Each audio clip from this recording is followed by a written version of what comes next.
अस्सलाम वालेकुम नाज़रीन, तव्हां ॾिसी सघो था ही आहे ॻोठ हाजी अर्ज़ मोहम्मद खोसो ऐं हाजी नूरमंद लिगारी। लॻभॻि 3-4 हज़ार घरनि ते ॻोठ मुश्तमिल आहे, पर हिते असां पंहिंजो लाश बि नथा खणी सघूं।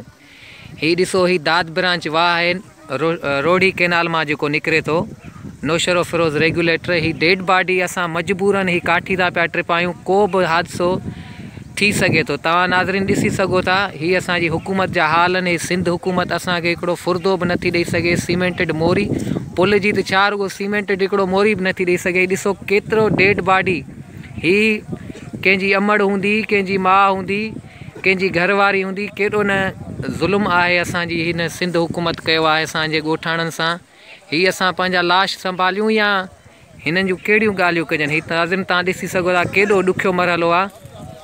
ही अमड़ असांजे ॻोठ जी गुज़ारे वई आहे, विलेज नूर मोहम्मद लिगारी जी। हुन खे पंहिंजा बचा कीअं खयों पिया अचनि।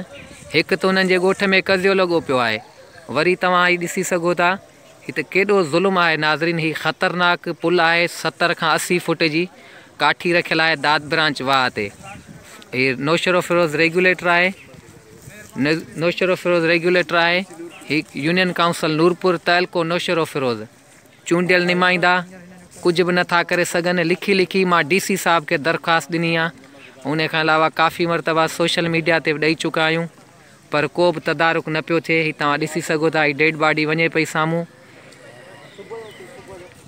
हिते असां खोसा, लिगारी, चांडिया, अतार मुख़्तलिफ़ ज़ातियूं वेठा आहियूं, जिन्हनि जो क़ब्रिस्तान काज़ी गुल मोहम्मद साहब, 1 सदी खां पुराणो क़ब्रिस्तान आहे असांजे ॻोठ जो, पर को बि तदारुक न आहे नाज़रीन। ही ॾिसो तव्हां, अवाम वीचारा कांधी कीअं पिया हलनि ऐं तमामु ख़तरनाक काठी रखियल आहे। टेम्पररी ॻोठाणनि हाजी अर्ज़मंद खोसो जे रहवासियुनि रखी आहे, हाजी अली मोहम्मद खोसे।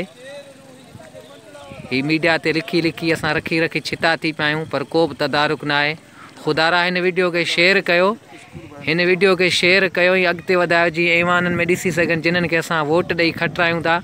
जॾहिं हिते स्कूल बि आहे, जिन में 70 खां 75 ॿार इल्मु हासिलु कनि। 2 ॿार हिन में किरी फ़ौत बि थी चुका आहिनि।